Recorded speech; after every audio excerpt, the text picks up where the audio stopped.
We are back. Welcome to my channel. I don't know what we're calling this thing yet. Maybe it's still the 400 meter diva tea time. I don't know, but I'm Natasha Hastings and I am reviewing the sprint series. This is going to be the review for episode 3 and it's called Belonging. Um, I actually really enjoyed this episode, but I have been enjoying all of the episodes so far. There are 6 episodes, so I have 3 more to get through. But this one brought another vibe. Noah, again, is at the center of this episode. But what we are really focused on is sort of this competition between Noah and Zarnell Hughes of Great Britain.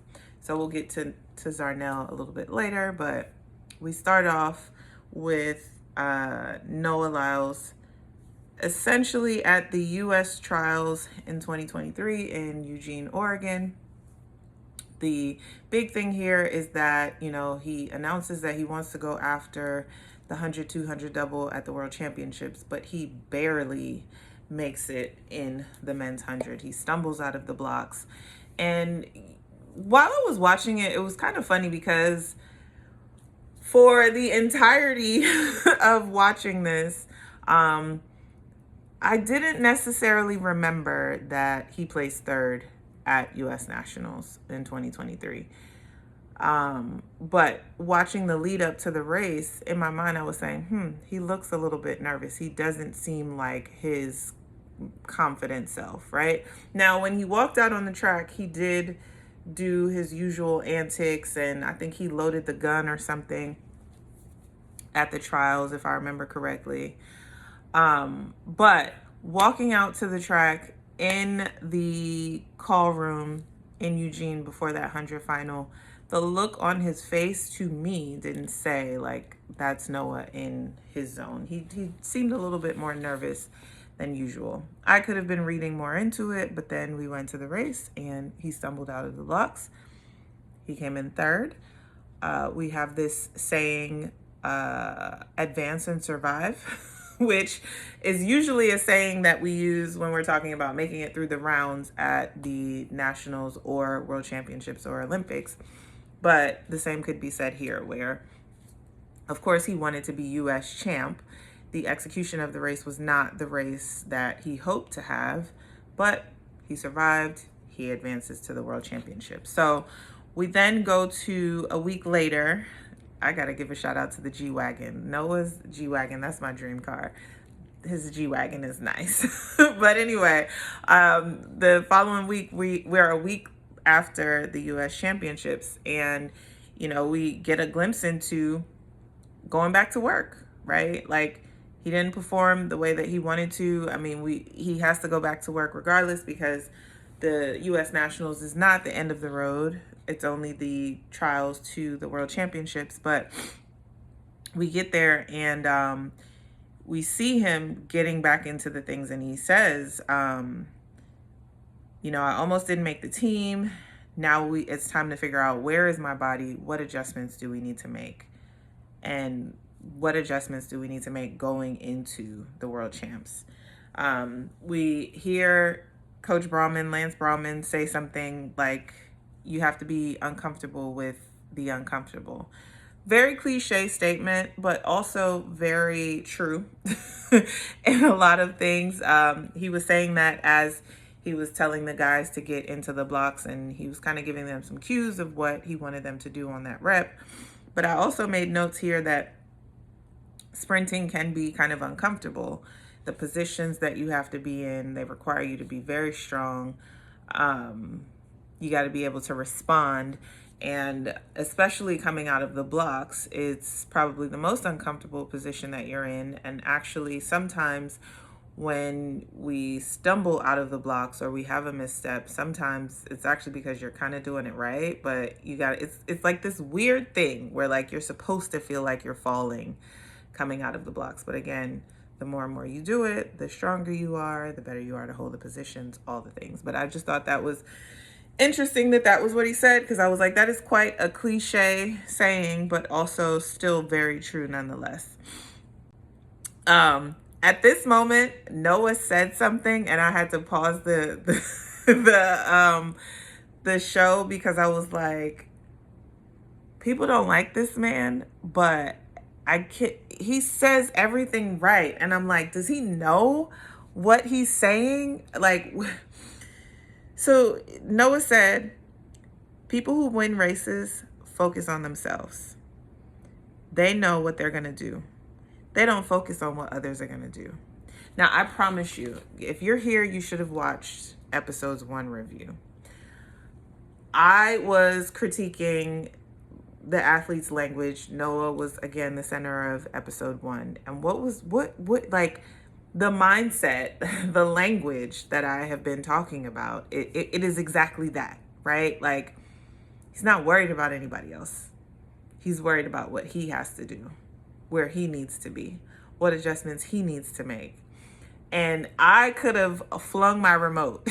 I was like, let me pause this. I've been writing down what people have been saying. That one I had to make sure I had word for word, because I was like, that is the epitome of it. It's the epitome. Like, I can't be worried about anybody else. Winners don't worry about anybody else. They worry about themselves. They worry about their execution, their game. And I was just like, I'm with you when you're right. So we go from there. We go to London. We go to the London Diamond League. We have Allison Felix giving some commentary. I just want to make a comment because she's clearly pregnant. But before we even saw that she was pregnant, I kind of figured that she was pregnant at the time that this was filmed, but I could hear the difference in her voice. When women get pregnant and the weight starts to weigh on us, our voices get a little bit deeper. So I was chuckling a little bit about that throughout the whole series. Anytime she talks, I'm like, man, like, you can hear that she is pregnant. But anyway, London Diamond League is one of the bigger stops on the Diamond League circuit. It's almost always usually the last Diamond League stop before the World Championships or the Olympic Games. And so said, so done. As it is, I don't know when this comes out, but London Diamond League will have passed, because the London Diamond League is tomorrow. But it's the last Diamond League before the Olympic Games in Paris. Also, fun fact, I attended the London Diamond League quite often. And if you know, my birthday is also July 23rd. So I celebrated my birthday in London quite a bit throughout my professional career. Kind of cool, because London is also my mom's birthplace. So we'll get into that in a bit. See, I can get sidetracked and start talking about other things. But, excuse me, while we are in London, we get a scene with Noah in the car with his team. Team being mom, coach. There were a couple of other people in the car. Mom's talking about getting recognized in the restroom. I think that's hilarious, because my mom gets recognized probably more than I do. And it's the funniest thing. But she made a statement, and I mean, they were kind of having like joking banter back and forth. And I was like, we're starting to see a little bit of where this big personality comes from. Mom made the statement, something about Noah's 200 is his wife, the 100 is the side chick. And the side chick will go with anyone who's popular. The 100 is the most popular sprint race. The 100 is the race that's the sprint crown, right? Men's or women's, the 100. If you're the fastest in the world record holder, whatever, in that event, you are the sprint king or queen. So it was kind of funny. She made a comment like, maybe I shouldn't be saying this on camera, but it's like, you said it, but also, again, giving us a glimpse into where Noah gets this personality from, where he says where he gets saying some of the things that he says. But ultimately, you see that there's space to be this big personality. So we go from there, excuse me, and we go to the press conference. The press conference, the focus is on Noah and the focus is on Zarnell Hughes. So Zarnell Hughes is what is coined as a plastic Brit. what does that mean? Which he asked that in the documentary when he's kind of being questioned on being a plastic Brit. Zarnell Hughes represents Great Britain, but he is a native of Anguilla. Anguilla is a British colony. And so he talks a bit about that. And, you know, the British media and public is not very receptive to British athletes who were not born in Great Britain. I can think of a handful of athletes who chose to run for Great Britain, and they had to deal with the same scrutiny in the public. But what's always interesting about that is they make the switch, they represent Team GB, they receive a lot of ridicule for it, but then when they start to have some success, they're suddenly received a little bit differently. So Zharnel kind of takes us a bit through that journey for himself, but in this press conference, we're brought up to speed on that. Like, Zharnel is basically having the career of his life, the season of his career, rather. He's coming off of a race in New York, the New York Grand Prix, where he broke the British record. Did I write down what it was? I didn't write down what the British record was in the men's 100, but it was Linford Christie's British record. Linford Christie being one of the greatest British sprinters ever. And we then go into Zharnel and Linford having a kind of photo shoot, mentor-mentee conversation, which I thought was interesting. Again, Linford Christie is one of Great Britain's greatest sprinters ever. He's an Olympic and World Championship medalist. But he said to Zharnel, never train like a champion, train like a contender. And he said that was how he trained it. He trained when he was competing. And so, again, we see this sort of underdog mentality. But then he also said that, you know, he used to look at Carl Lewis because, you know, obviously Christie is from the Lewis generation. But he said he would have a picture of Carl Lewis and put it under his mat so that it was like he was stepping on him. So a bit of psychological warfare there, whether Carl knew it or not, but he wanted Carl under his feet. He wanted to stomp him out. So, again, kind of going back to this press conference that's kind of giving us the buildup of the Zharnel Noah matchup, we get this, you know, Zharnel has the better 100. Right? Zharnel has the fastest time in the world at this time in the men's 100. Noah has the better 200. They are clashing in the 200, and this is their first clash. Now, again, let's bring it back to this is a London Diamond League. You have a British star in the race, which makes it that much more of a bigger race, right? And Noah is still talking his talk, right? He says, you know, Zharnel should be confident, but he has to beat me, and that ain't happening. It's like, again, this language, and you know, he's trash talking, but I don't hear, like, there's no disrespect in there. You know, he's talking his talk, but he's also, you know, and some of that talk is for self, because what you say out loud, you're saying it to yourself, right? But you know, it's again kind of centered on himself, but centered on, you know, the positive things that he needs to hear to go out there and execute what he needs to execute. So we get another glimpse from MJ, and MJ kind of speaks on, and I thought this was a, what's the word I'm looking for? It's interesting that MJ is the one that's speaking on Zharnel. Because MJ is a part of the BBC, which is a British media channel that covers the BBC is our NBC, and the British media is tough. So MJ gives us kind of a glimpse into, you know, Zharnel and, you know, having the focus and the expectation that's on him to win, and especially to win at home. And he talks about having to deal with your own expectations and then also having to deal with the expectations of others.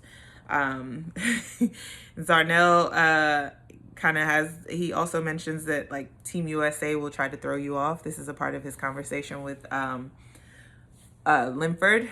I'm kind of jumping a little bit because that's how the scenes were. They were kind of jumping back and forth, but he made that mention where he was kind of talking about U.S. athletes are probably a little bit more in your face, whereas he's not like that. Some of the other athletes across the world probably a little bit more reserved. And Linford was kind of giving him some pointers or, you know, what used to happen back in his day as well. So then we get to the track where I think it's about 2 days before the track meet, and Noah is doing a pre-race workout. And Brahman, this is where I think it's another interesting conversation. Coach Brahman says to him, "Did Mark tell you the lanes?" Mark is Noah's agent. And before Noah could even answer, he says, "Zharnel is in 7. But before Noah could even say anything, he then also goes on to say, "But that's the best way for it to be. We need to work this pattern." Basically, like, the race is set up where he is in lane 7, you're in lane 6. Before I even give you the chance to say why you want a different lane or you want a different setup or a different whatever, Brahman has set it up that this is an opportunity. Whatever it is, let's go out there and show them that we could do it from lane 6, 1, 8, 9, whatever, right? So before, and I don't even know, I doubt that Noah was going to say anything negative because nothing out of his mouth has come out that would say that he has any question about his abilities, even coming off of his performance at the U.S. Championships in the 100. But again, that was his mistress. He's in the wife race now, so his confidence is going to be a bit different there. But again, going back to what's the life that you're speaking into your athletes? What is the language that you're speaking into your athletes? Are you goal focused? Are you focused on, you know, them being able to see the opportunity in whatever the circumstances? You know, this is an opportunity to perform. This is an opportunity to show up, right? So I thought that was key. And then we go into Allison explaining, you know, the importance of the lane assignments. The center lanes are the preferred lanes.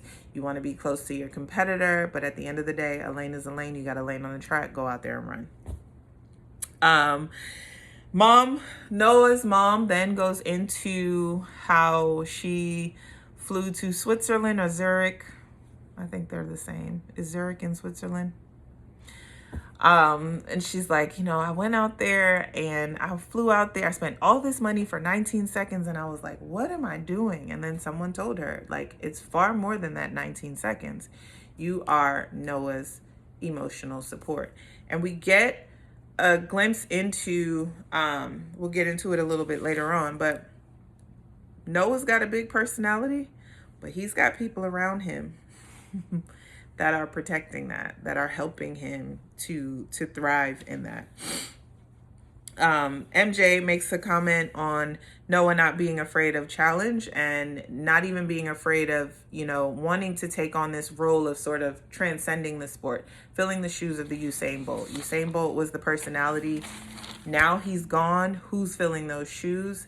It seems to be Noah, and Noah is outwardly saying that he is that guy and has taken on that challenge.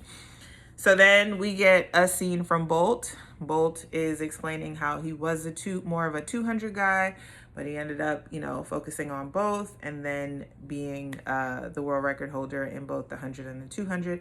My mom corrected me on my last video where I flubbed and said that Usain wasn't, I don't know where I got that from, that he wasn't the world record holder anymore, but he is the world record holder in both the men's 100 and 200. So then we get back to Zharnel. Otto Bolden makes a comparison that when he made the comparison, I was like, how could I forget this? That Zharnel is also coached by the same coach that Otto Bolden, that Usain Bolt was coached by. So Zharnel is coached by Glenn Mills, who was Bolt's coach, who coached Bolt to the world record in both the 100 and the 200.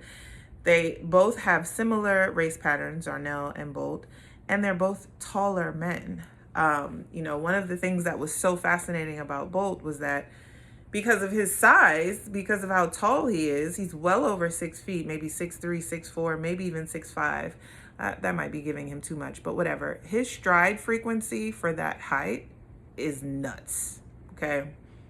It's nuts. You just don't see people that tall move that fast. And if you look at the typical body type of the sprinters, they tend to be shorter. Now, there's always an anomaly. There's always outliers. There is a Usain Bolt, right?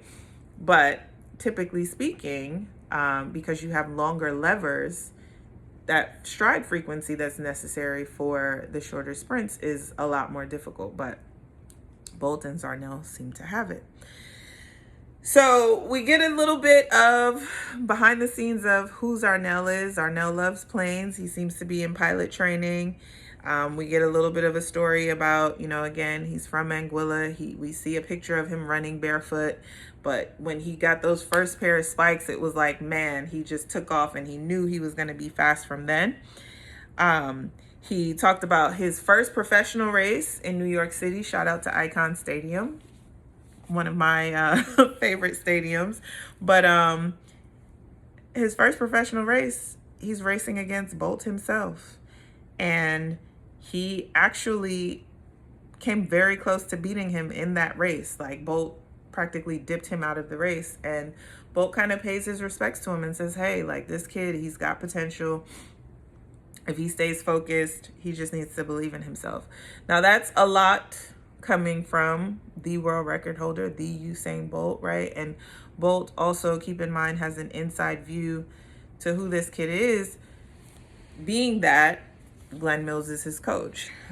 So interesting enough. Zharnel talks a bit about this plastic Brit thing that we touched on a bit earlier, and he shares, like, I'm from a British colony. Like, I went to school singing the British anthem. So it's absurd to me that, I'm considered a plastic Brit. And that's a whole nother conversation that we could go into. But, again, talking about colonizing and all the things. But I was like, that is an interesting point. But, he makes mention that there's like this extra pressure to have to prove himself. And it actually feels disgusting the way that some of the fans have treated him.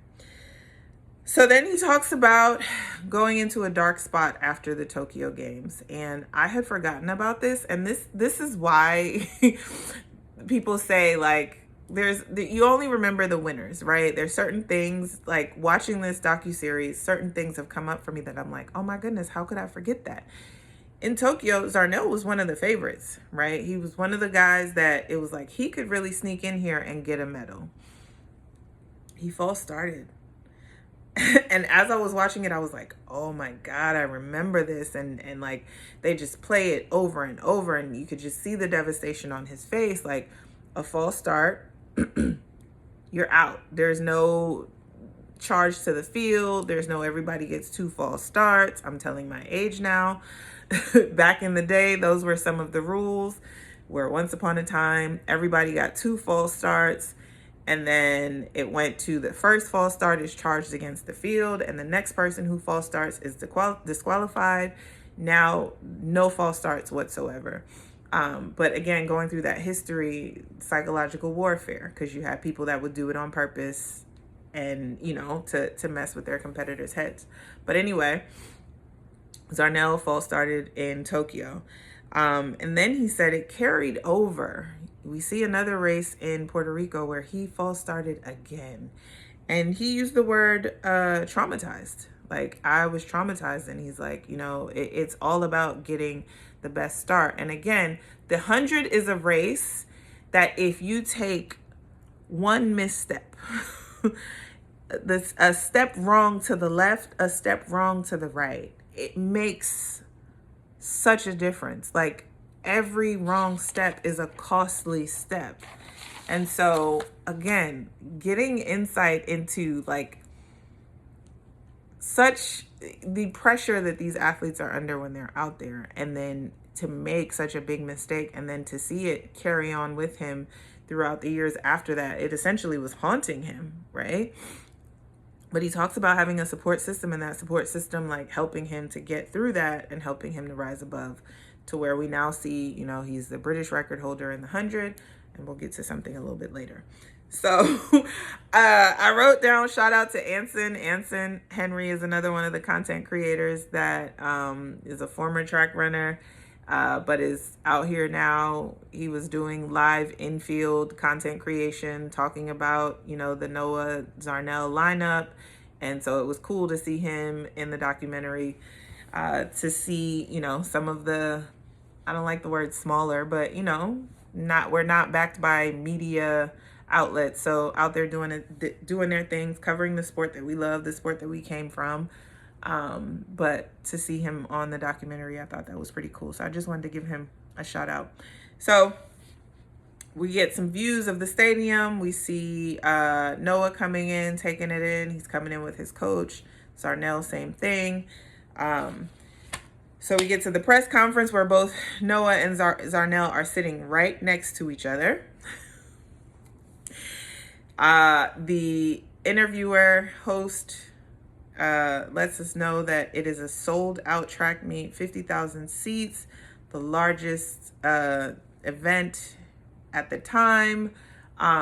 That's a pretty big deal for a track meet to have 50,000 spectators, and London almost always sells out their stadiums. It is for sure one of the bigger stadiums, and when I say bigger stadiums, I mean bigger stadiums in terms of turnout, enthusiasm. Like an athletics event in London, in the UK, is going to be turned out. Fans are going to show up. They're going to be excited, all the things. So the psychological warfare of this press conference, I was like, Noah is a dog. Okay? The difference in the body language. Noah's smiling most of the time. Zharnel is pretty stone-faced. Noah clearly does not like being asked about other athletes. He is posed a question about Zharnel, and regarding, you know, Zharnel is now he had the British record, but that time also was the fastest time in the world at that time. And so when Noah was asked about this, Noah laughs. He laughs and he's like, okay, yeah, that's cool. And then he's asked again about, you know, Zharnel being a part of the medal conversation. And before the question is even finished, Noah's like, no, he wasn't a part of the conversation, but now he is. Here we are. It was interesting. But Noah was definitely there to send a message. And it makes me think back to Dennis, where it's like, we're getting in your head before the gun even goes off. And I think in that press conference, Noah was making it clear, like, I'm not threatened by you. Yeah, you ran fast in the 100, but I'm not scared of you. Zharnel, in a confessional, not in this press conference, but, you know, they're kind of going back and forth from the press conference to other scenes. So I'm going to call it confessional, but it looked like Zharnel was at home in his bedroom when they recorded this. But he said, like, Noah talks. He needs to talk. That's what he do. But I'm more of a show up and perform guy. Like, I don't need to do that talking. And so I wrote, psychological warfare began in presser. Hughes is asked about the British record in the 200. The interviewer asks, are you going after that 200 record? And Zharnel gives a very political, even answer. Yes, it's in my sights. If I get it, it would be nice. Something along those lines. Noah interjects. Nobody asked Noah nothing. Nobody didn't ask Noah nothing. Noah says, what is the British record? The interviewer says, 1994. I knew it right then when the interviewer said 1994. I said, God damn it. Noah says, oh, we can get that. Y'all know his PB is like 19.5, 19.6. It's faster than that. But at that point, right, I was like, oh my God. So we go into Noah saying to be in this sport, you got to have main character energy. And Noah was making it very clear that I am the main character. You are my support cast. I was just like, and he said it very clearly. I can see it in their eyes. And again, another moment where I'm just like, does this kid know what he's saying? Is he being coached to say these things, or does he just know? Like, yeah, yeah, main character energy is necessary. But maybe it's not for some people. Some people are silent killers, but Noah. So we get to the 200-meter final. We get this view of the call room. Again, we see Noah and Zharnel sitting next to each other. Noah's putting his shoes on, but he's still, the energy is still like dynamic. He's still moving. He's still doing things. Whereas you see everybody else in the call room is kind of just sitting, looking straight ahead, probably going over their race plan in their mind. Zharnel makes a comment about, he's just trying to breathe. He's trying to maintain his composure. You're ready to do this. Again, positive self-talk. But so a difference in how the athletes manage their energy, right? How they manage their activation going into this race, right? Then as they go out, we see Noah doing, I think it's the Dragon Ball Z thing. Y'all, I don't know anime. I don't know cartoons. I don't know any of that stuff. But I think what he was doing was the Dragon Ball Z thing. But, he goes into his animation. He goes into his antics. He talks about, this being a make it or break it moment. And every moment is made for me. Again, that self-talk, that sureness, that this moment is made for me and I'm ready for this moment.